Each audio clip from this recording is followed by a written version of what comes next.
회개의 은혜를 간구합시다. 이런 제목으로 말씀을 나눕니다. 올해 사순절은 3월 5일 제 수요일부터 시작해서 4월 19일까지입니다. 사순절은 예수님의 부활을 준비하며 기다리는 기간으로서 주일을 빼고 40일 동안이고 그 기간 안에 고난주간도 있습니다. 여러분은 사순절 하면 무엇이 떠오릅니까? 먼저는 예수님의 고난이 떠오릅니다. 여러분들도 예수님의 고난을 생각하면서 당하는 고난, 어려움을 다 이겨나가시기 바랍니다. 다음으로는 새벽기도가 떠오릅니다. 사순절에 새벽을 깨우며 성도들이 또 많이 새벽기도를 합니다. 여러분도 할 수만 있다면 새벽을 깨우시길 바랍니다. 또 사순절에 금식하시는 분도 계십니다. 40일 내내 아침 저녁으로 금식하는 분도 계시고 요일이나 날짜를 정해놓고 금식하기도 합니다. 여러분도 이번에 더 금식에 또 함께 또 달려가 보시기 바랍니다. 그리고 무엇보다도 사순절은 회개의 기도가 떠오르기도 합니다. 하나님 앞에 우리가 은혜 있고 살아가면서 죄는 또 많고 뿌리의 삶으로 살아가는 우리들, 그래서 무엇보다도 회개의 기도가 많이 있어야 되는 겁니다. 이렇게 사순절 기간에 새벽기도, 금식, 회개의 기도, 절제의 생활이 부담스럽지만 억지로라도 하시면서 예수님 고난에 동참하시고 부활의 아침을 맞이하시길 바랍니다. 오늘 시편 51편은요 다윗이 간음죄와 살인죄를 짓고 철저히 회개하는 참회이십니다. 다윗은 누구보다도 하나님 사랑하고 하나님 마음에 합했던 사람입니다. 그러나 다윗도 연약한 인간의 약점을 극복하지 못하고 간음죄와 살인죄를 범합니다. 그리고 그 죄를 다 숨기려고 애썼어요. 오늘날 나단 선지자가 찾아와서 당신의 죄를 지었다, 그거를 드러냈을 때, 또 책망했을 때 하나님 앞에 고백을 해요. 하나님 앞에서는 어떤 죄도 감출 수 없다는 진리를 깨닫고 자신의 죄를 시인하면서 회개합니다.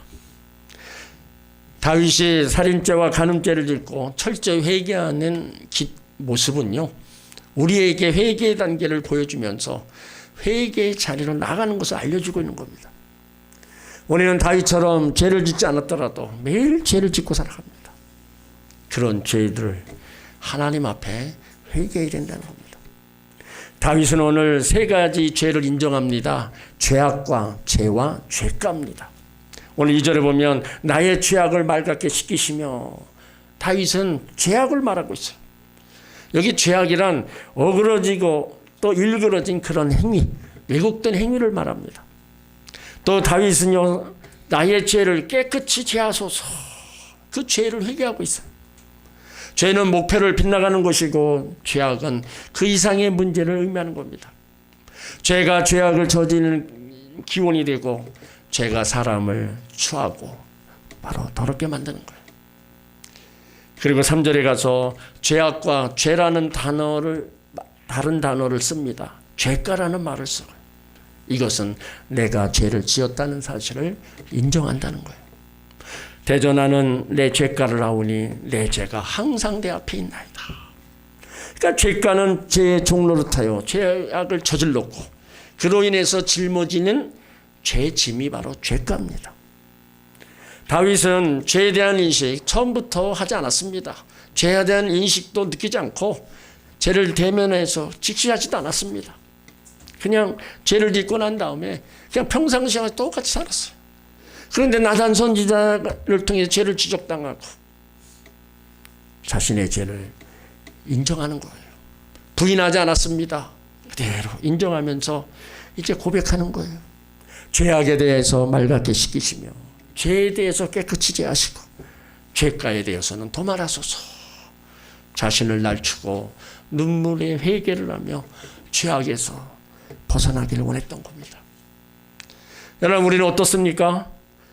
숨은 죄와 죄책감으로 고통스러워하지는 않습니까? 우리는 살아가면서 죄 짓지 않고 살아가는 사람 없습니다. 우리 육체는요 유혹 앞에 약하고 넘어져 죄 짓고 맞는 한계가 있어요. 누구든지 죄의 유혹을 받을 때 뭐 이겨야 된다 그러지만 강한 죄의 본성 앞에 범죄하고 실수할 수 있습니다.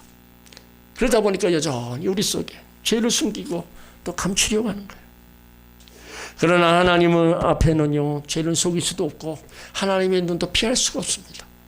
그리고 나의 양심을 속일 수도 없는 거예요. 만약에 속이려고 할 때 다윗처럼 자꾸 거짓말을 하게 되면요, 더 범죄하게 되는 겁니다. 우리가 죄를 지었을 경우 죄에서 자유하고 은혜를 누리는 건 다른 길 없습니다. 그냥 빨리 시인하고 빨리 회개하면서 죄에서 돌이키는 겁니다.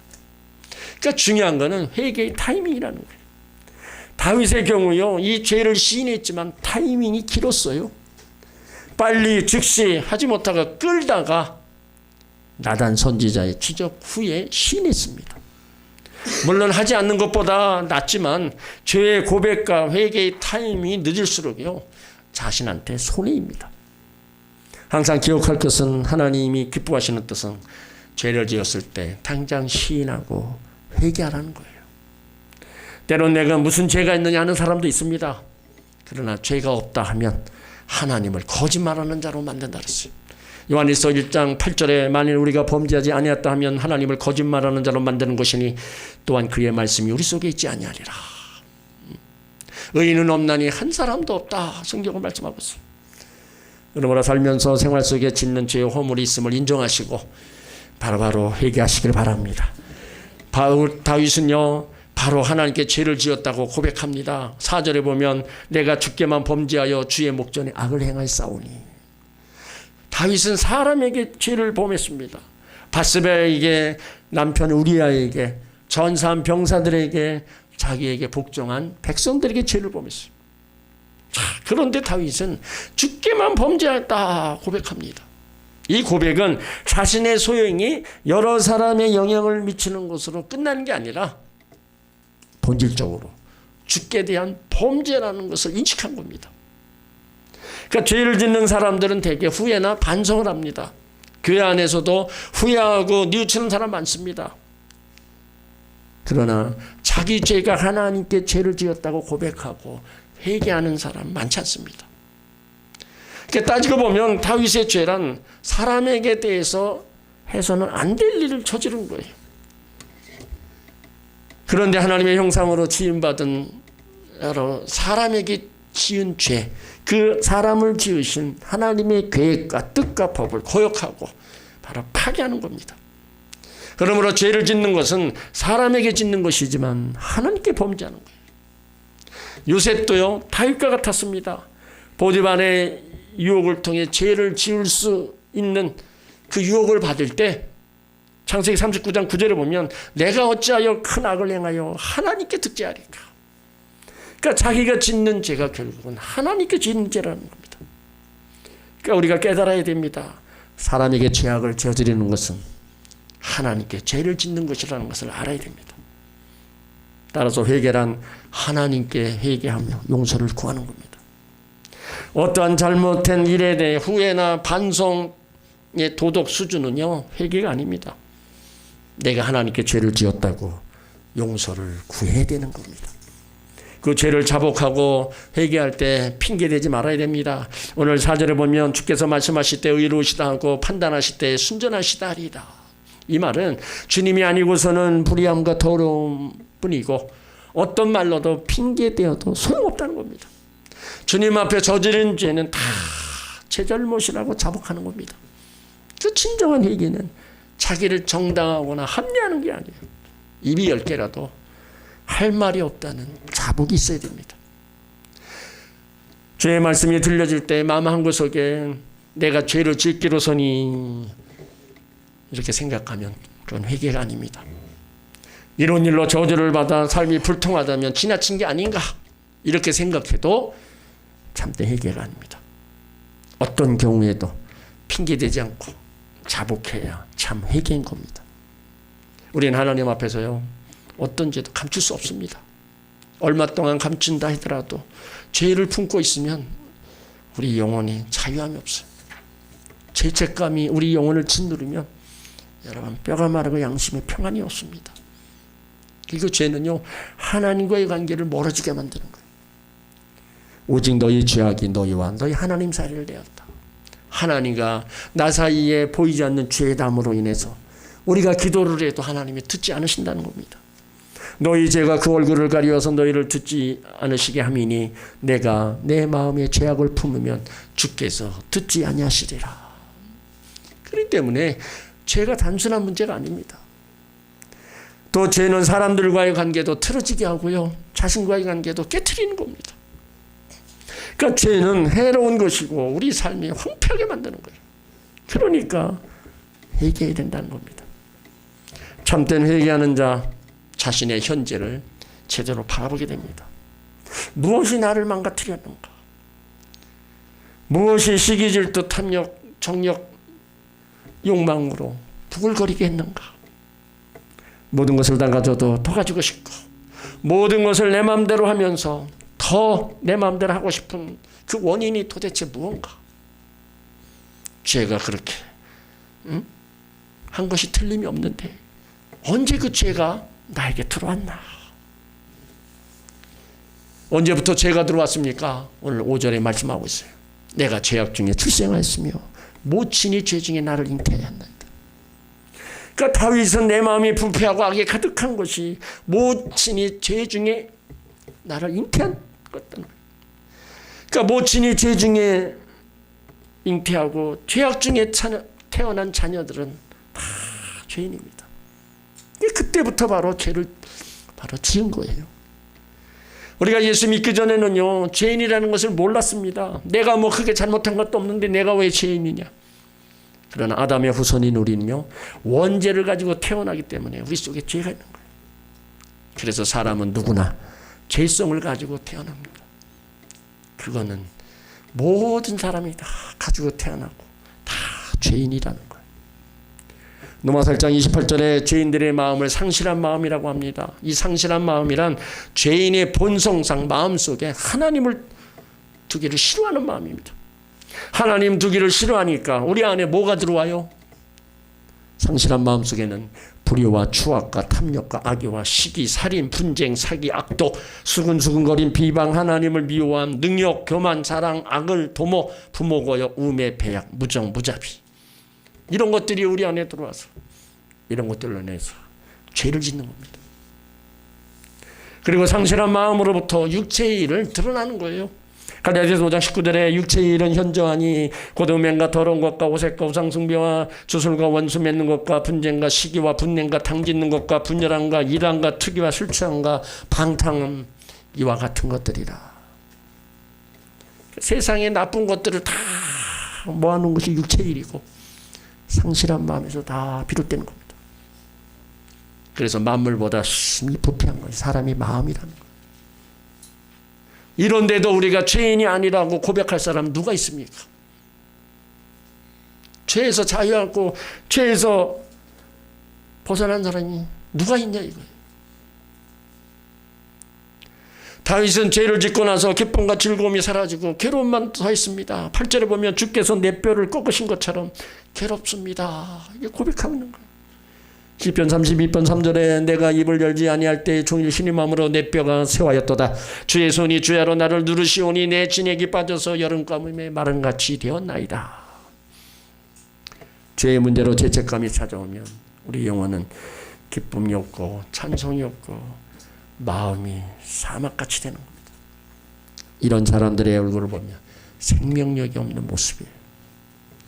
이렇게 부패하고 악한 마음으로 짓는 죄들을 우리가 회개하면 하나님께서 회복의 은혜를 베풀어 주시는 겁니다.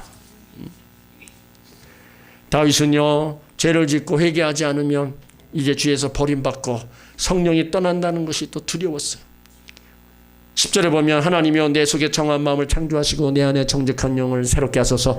나를 주 앞에서 쫓아내지 마시며 주의 성신을 내게서 거두지 마소서. 주의 구원의 즐거움을 내게 회복시키시고 차원하는 심령을 주사 나를 붙드소서. 눈물로 기도하고 있는 거예요.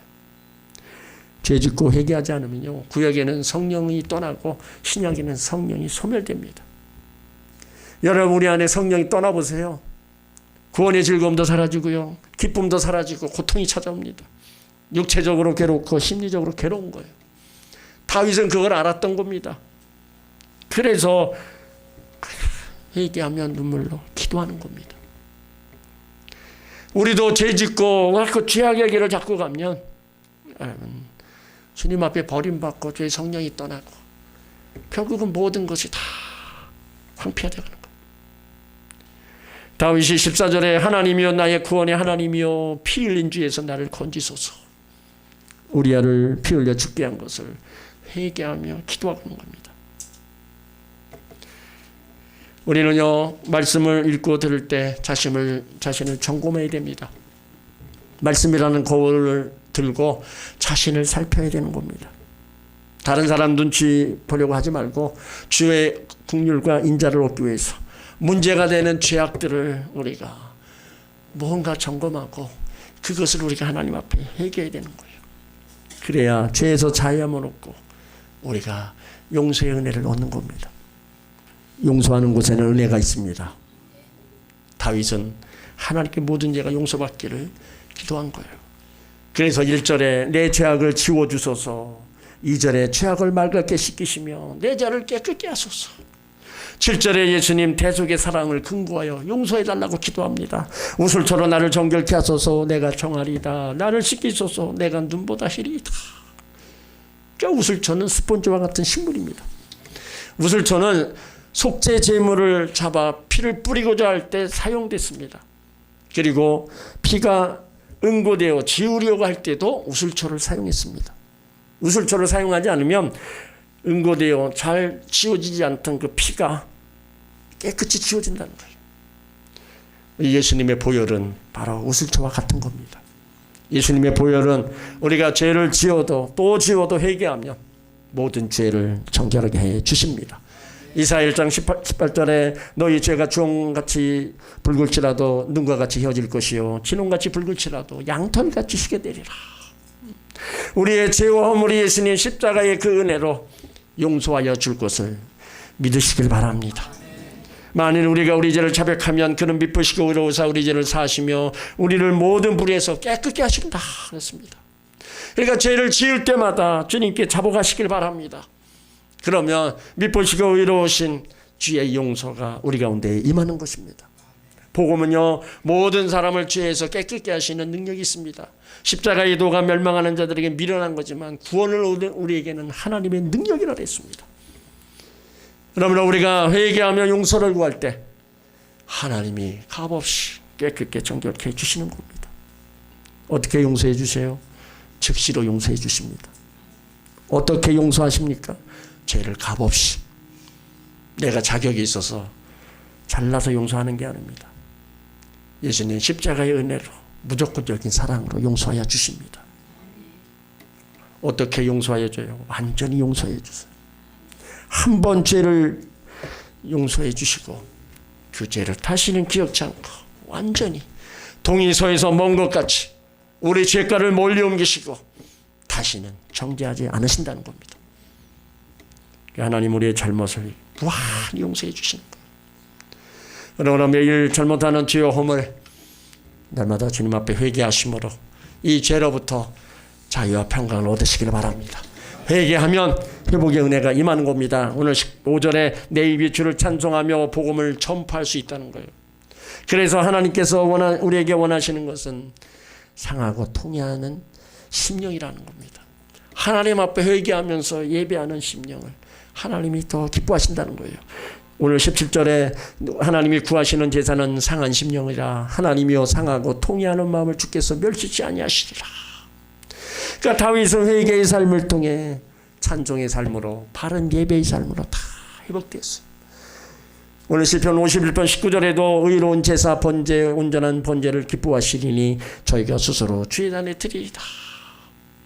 다윗이 비록 범죄하였지만 회개하면서 완전한 번제를 드릴 수 있었습니다.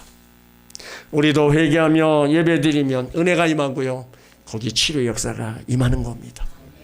우리가 또 회개하고 정결함으로 깨끗함으로 우리가 하나님 앞에 더 쓰임받을 수 있는 겁니다. 하나님은요, 아무리 능력 있고 실력 있어도 죄로 더러워진 사람은 쓰시지 않습니다. 하나님께 사용됐던 사람들은 다 정결한 사람들이었어요. 다윗이 어떻게 임금이 되었어요? 실력, 능력 아닙니다. 외적 모든 모습을 봐도 왕이 될 수 없습니다. 그런데도 하나님이 그를 왕으로 삼으셨어요. 왜 그럴까요? 그가 정결함으로 하나님을 사랑하는 순수한 사람인 것을 하나님이 아신 거예요. 그러니까 하나님이 찾으시는 사람은요, 실력과 능력 이전에 심령의 삶이 정결한 사람을 찾습니다. 그러니까 그 깨끗함과 정결함을 입는 건 다른 것이 아니에요. 예수 때 십자가의 보혈의 피로 우리가 씻음 받아야 된다는 거예요. 사랑하는 성도 여러분, 죄는 무서운 겁니다. 그래서 할 수만 있으면요, 죄 짓지 말아야 돼요. 죄는요, 형벌이 따릅니다. 다윗도 회개하여 용서를 받았는데 그에게도 형벌이 따라왔어요. 그러니까 우리가 죄를 짓지 않도록 노력을 해야 되고, 죄를 지었을 때는 철저히 우리가 회개해야 된다는 겁니다. 그 회개의 부르짖음에 모든 것을 회복하는 은혜가 임하는 거예요. 삶이 새롭게 회복되고요, 마음에도 평안이 임하는 겁니다. 또 회개하면 우리 영혼이 회복되고 예배와 기도와 찬송이 회복되는 거예요. 그리고 우리 심령에 성령이 주시는 기쁨으로 가득 넘쳐나는 겁니다. 여러분, 우리가 사순절을 이제 보내면서 무엇보다도 회개의 시간을 많이 가지시길 바랍니다. 그 회개로 인해서 내 영혼과 나의 삶 속에 하나님이 주신 은혜를 우리는 경험할 수 있는 겁니다. 사순절의 회개의 은혜가 여러분들에게 임하여 모든 것이 회복되시기를 예수 이름으로 축원합니다. 아멘.